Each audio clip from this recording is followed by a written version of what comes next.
Subsatgas Darat Karhutla Sumsel yang dimotori Tim Manggala Agni Kementerian Lingkungan Hidup dan Kehutanan kini memfokuskan penanganan pemadaman di lahan gambut dalam Ogan Komering Ilir. 27 hari lebih mereka sudah melakukan upaya pemadaman dengan kekuatan 300 personil yang ditambah dari Manggala Agni Jambi. Proses pemadaman di lahan gambut dalam tersebut juga menggunakan alat khusus untuk menyuntikkan air di dalam gambut.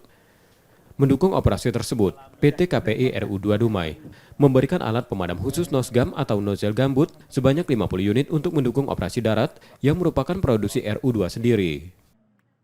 Nosgam itu adalah nozzle gambut.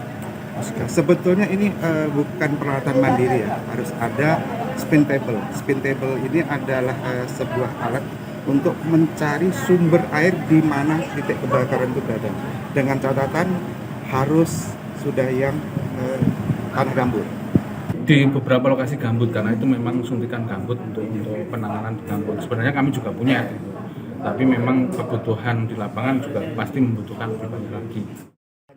Dukungan dan bantuan untuk penanggulangan karhutla terutama di Sumsel sangat dibutuhkan agar segera tertangani. Hal ini menyusul dampak karhutla menimbulkan kabut asap yang mencemari udara dan berdampak pada kesehatan.